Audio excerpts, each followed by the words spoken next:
September 12th, 1958, 11:47 p.m. Big Sam's hand was shaking as he wrapped his fingers around the pistol grip. $50,000. That was the price the five families put on Bumpy Johnson's head. And Sam, Bumpy's bodyguard for 5 years, the man Bumpy called brother, had taken the contract. The plan was simple. Walk into Lenox Lounge, wait until Bumpy was distracted, one shot to the back of the head, disappear into the night. Sam walked in. Bumpy was at his table, back turned, vulnerable. Sam drew his weapon, aimed, pulled the trigger. Click. Nothing. The room went silent. Bumpy turned around slowly, looked Sam dead in the eyes, and said 5 words that would become legend. "I've been counting on you." What nobody knew, what history books won't tell you, is that Bumpy Johnson had known about the hit for 3 weeks. And what he did in those 3 weeks didn't just save his life, it changed the rules of power in Harlem forever. To understand what happened that night at Lenox Lounge, you need to understand who Bumpy Johnson was in 1958. He wasn't just another gangster. He was Harlem's protector, the man who stood between his community and the wolves that wanted to devour it. By the late 50s, Harlem was under siege. The Italian mob, specifically the 5 families, had been trying to take over the neighborhood's numbers racket for years. Numbers was big money, poor folks betting nickels and dimes that added up to millions, and the Italians wanted every penny. But there was a problem. His name was Bumpy Johnson. Bumpy had built something the Italians couldn't understand. He didn't rule through fear alone. He ruled through respect. When Harlem families couldn't pay rent, Bumpy paid it. When the police harassed black businesses, Bumpy made phone calls that made the harassment stop. When Italian mobsters tried to muscle in on local operations, Bumpy pushed back, hard. The 5 families had tried everything. They'd sent enforcers. Bumpy sent them back in ambulances. They'd tried negotiating. Bumpy told them Harlem wasn't for sale. They'd tried bribing politicians. Bumpy had better connections. By 1958, the families were desperate, and desperate men make dangerous decisions. Frank Costello, the most powerful mob boss in New York, called a meeting. All 5 families sent representatives. The topic? The Bumpy Johnson problem. "We've tried force, we've tried money, we've tried politics," Costello said, his voice cold and flat. "None of it works. This man is untouchable." "So what do you suggest?" asked Carlo Gambino, lighting a cigar. Costello leaned forward. "We make him touchable. We find the one person he trusts completely, and we turn them." That's when someone mentioned Big Sam. Samuel, or Big Sam, Foster had been with Bumpy since 1953.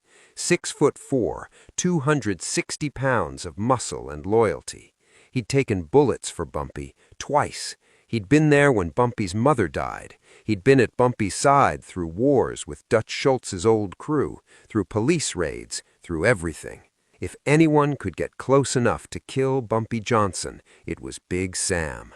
The families sent Tony, the collector, to make the approach. Tony was a specialist. He didn't break legs or crack skulls. He found weaknesses, and every man had a weakness. August 20th, 1958, 3 weeks before the shooting. Big Sam was leaving his apartment on 132nd Street when a black Cadillac pulled up. The window rolled down. Tony Marconi sat in the back seat, smiling like an insurance salesman. "Sam, right? Big Sam?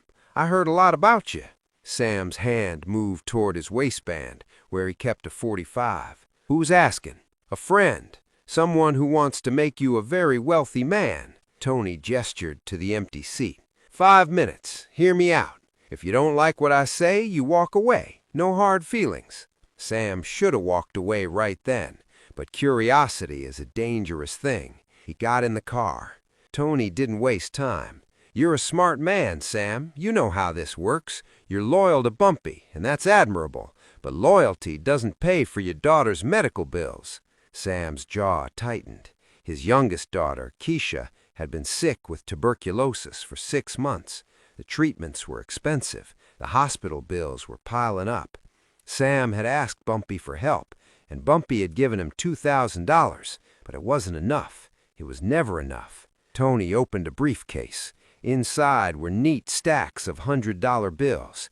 $50,000, that's what we're offering. Enough to pay every medical bill. Enough to move your family somewhere safe, somewhere clean where your daughter can breathe. For what? Sam asked, though he already knew the answer.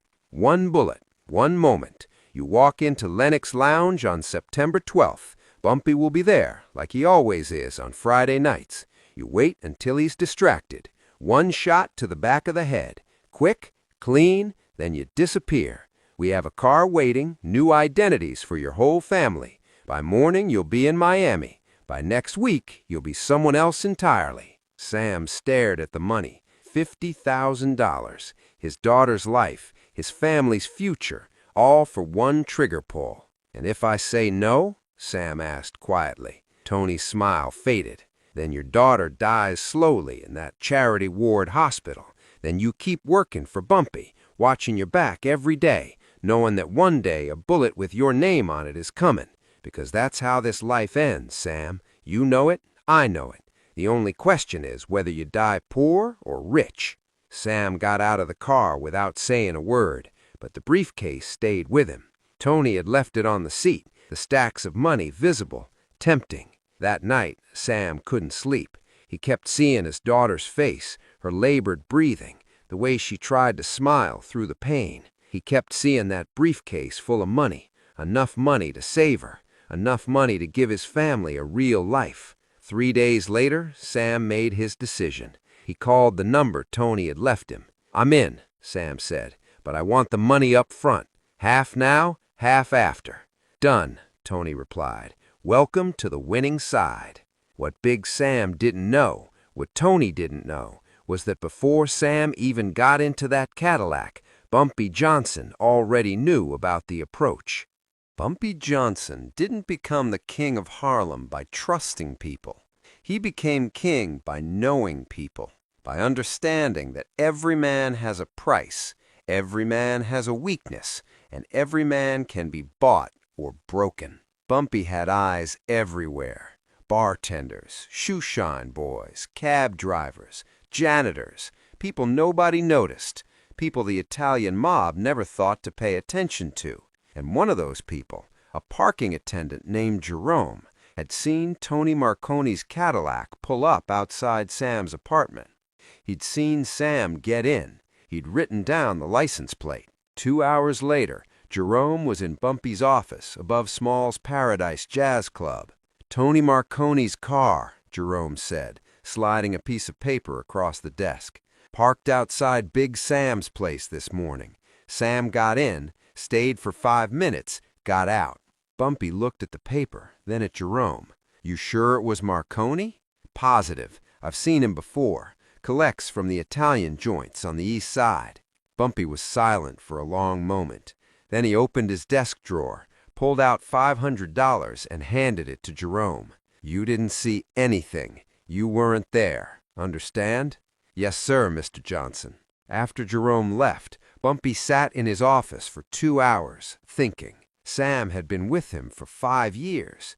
Good years. Loyal years. They'd been through wars together. Bumpy had trusted him with his life. But now the Italians were in Sam's ear. And if there was one thing Bumpy knew about desperate men, it was this. They made bad choices. Bumpy could have killed Sam right then. One phone call and Sam would disappear into the East River. That's what most men in Bumpy's position would have done. Eliminate the threat. Move on. But Bumpy Johnson wasn't most men. Over the next 3 weeks, Bumpy watched Sam carefully. He saw the way Sam's hands shook sometimes. He saw the worry in Sam's eyes. He saw a man struggling with an impossible choice, loyalty or survival. And Bumpy made a decision. He wouldn't kill Sam. He'd teach him. Bumpy called in a favor from a gunsmith in Brooklyn, a man named Victor, who'd been modifying firearms for Bumpy for 15 years. "I need you to do something for me," Bumpy said. "I need you to make a gun that doesn't work." Victor was confused. "You want a broken gun?" "No, I want a gun that looks perfect, feels perfect, but when you pull the trigger, nothing happens. No bullet, no firing pin strike, just a click." "You want a dummy gun, a very convincing dummy gun. Can you do it?" Victor could. Within 3 days, he delivered a modified .38 Special that looked identical to Sam's service weapon. Same weight, same feel, but completely inoperable. The next part required precision timing. Bumpy needed to swap Sam's real gun with the dummy without Sam noticing. That meant getting into Sam's apartment when Sam wasn't there.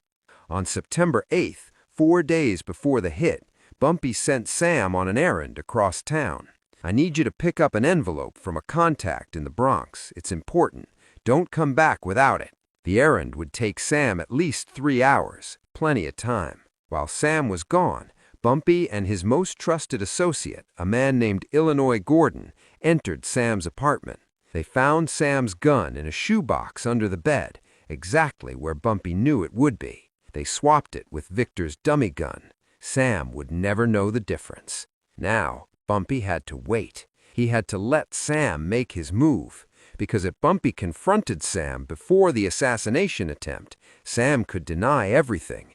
The Italians could find another traitor. The cycle would continue.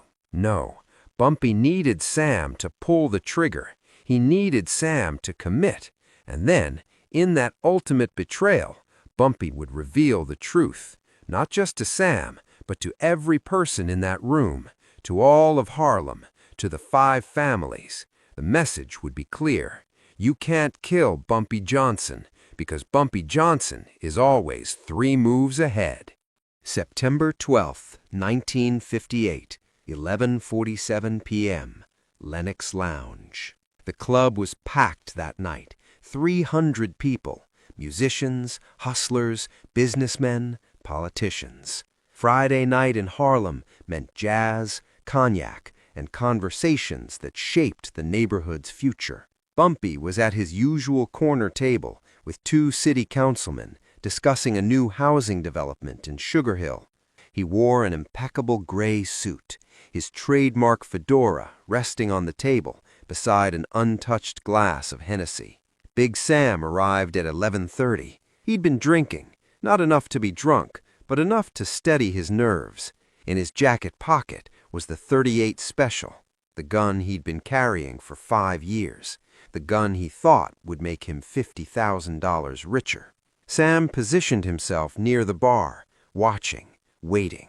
Bumpy had his back turned, focused on the conversation, vulnerable. At 11:47, Sam made his move. He walked through the crowd, hand inside his jacket, gripping the pistol.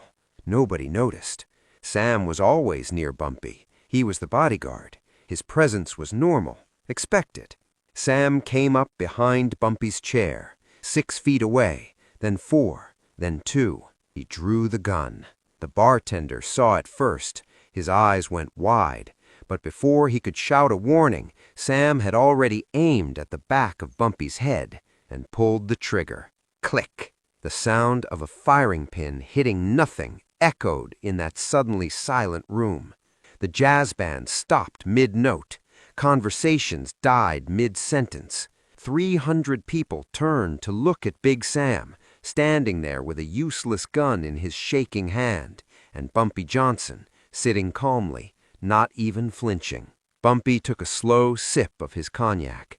Then he set the glass down gently and turned around in his chair. He looked at Sam, just looked at him, and in that look was something more terrifying than anger. It was disappointment. "I've been counting on you," Bumpy said, quietly. Those 5 words hit Sam harder than any bullet, because in that moment, Sam understood. Bumpy had known. He'd known everything. The approach from Tony Marconi, the $50,000, the plan, all of it. And instead of killing Sam, instead of disappearing him into the river, Bumpy had let him walk into this room and pull that trigger. Let him reveal himself to 300 witnesses. Let him destroy his own reputation, his own honor, in front of the entire community. Sam's gun clattered to the floor. His legs gave out. He sank to his knees. "I'm sorry. God, Bumpy, I'm sorry. My daughter." "I know about your daughter," Bumpy interrupted. His voice was still quiet, but it carried through the silent room. "I've known for 6 months. You think I don't take care of my people?"